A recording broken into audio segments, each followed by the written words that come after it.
Assalamualaikum warahmatullahi wabarakatuh. Perkenalkan, nama saya Muhammad Sadik, peserta Latsar CPNS tahun 2021 BPSDMD Provinsi Kalimantan Selatan, Angkatan 25, Kelompok 1. Pada kesempatan ini, saya diberi tugas untuk membuat mind map tentang materi komitmen mutu. Ini dia mind map yang saya buat. Untuk lebih jelasnya, saya akan menjelaskan mind map ini pada video berikut. Komitmen mutu.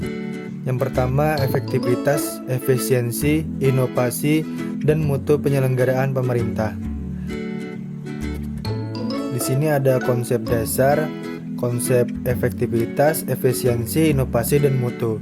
Efektivitas menunjukkan tingkat ketercapaian target yang telah direncanakan, baik menyangkut jumlah maupun mutu hasil kerja.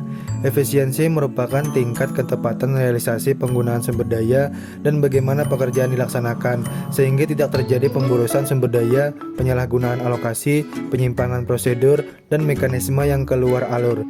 Inovasi adalah perubahan. Inovasi muncul karena adanya dorongan kebutuhan organisasi atau perusahaan untuk beradaptasi dengan tuntutan perubahan yang terjadi di sekitarnya. Mutu mencerminkan nilai keunggulan produk atau jasa yang diberikan kepada pelanggan sesuai dengan kebutuhan dan keinginannya, dan bahkan melampaui harapannya. Mutu merupakan salah satu standar yang menjadi dasar untuk mengukur capaian hasil kerja. Kemudian ada nilai-nilai dasar orientasi mutu. Yang pertama ada manajemen mutu. Manajemen mutu harus dilaksanakan secara terintegrasi dengan melibatkan seluruh komponen organisasi untuk senantiasa melakukan perbaikan mutu agar dapat memuaskan pelanggan. Lalu yang kedua ada beberapa teknik atau metode perbaikan mutu. Yang pertama dengan metode PDCA, yang kedua diagram sebab dan akibat. Lalu yang ketiga ada nilai-nilai dasar orientasi mutu. Nilai-nilai dasar orientasi mutu dalam memberikan layanan prima sekurang-kurangnya akan mencakup hal-hal berikut. Yang pertama, mengedepankan komitmen terhadap kepuasan pelanggan. Yang kedua, memberikan layanan yang menyentuh hati untuk menjaga dan memelihara agar pelanggan tetap setia. Yang ketiga, menghasilkan produk atau jasa yang berkualitas tinggi, tanpa cacat, tanpa kesalahan, dan tidak ada pemborosan.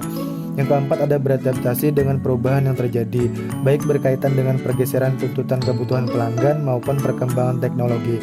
Yang kelima ada menggunakan pendekatan ilmiah dan inovatif dalam pemecahan masalah dan pengambilan keputusan.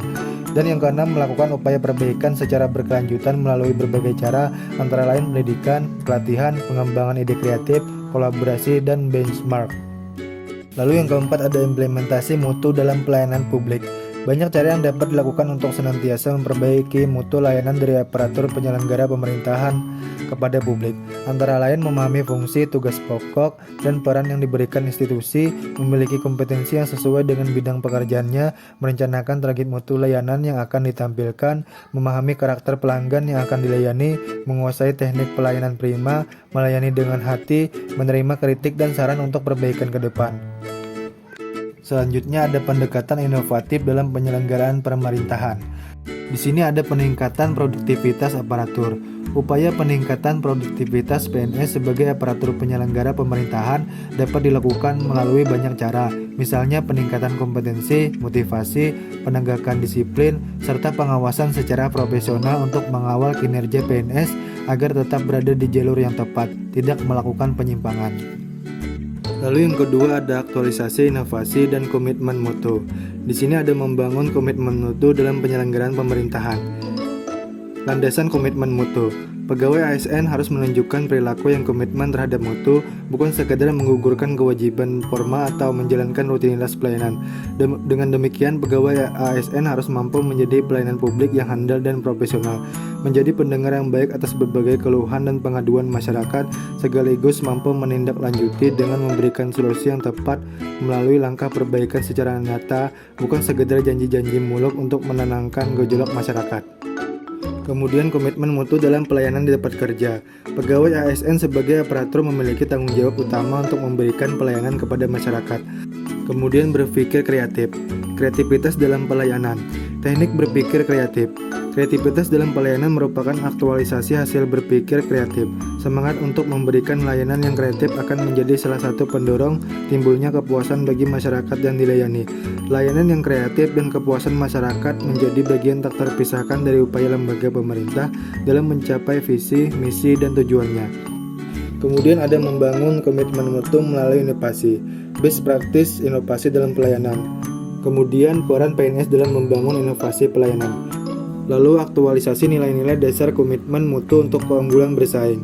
Implementasi komitmen mutu yang bisa kita lakukan sebagai ASN di tempat kerja kita adalah melaksanakan tugas dengan memperhatikan peraturan perundang-undangan yang berlaku. Ingat ya sahabat, kewajiban aparatur adalah memberikan layanan publik yang adil dan bermutu untuk membangun kepercayaan masyarakat terhadap pemerintah. Demikian penjelasan mind map yang saya buat mengenai komitmen mutu. Terima kasih. Assalamualaikum warahmatullahi wabarakatuh.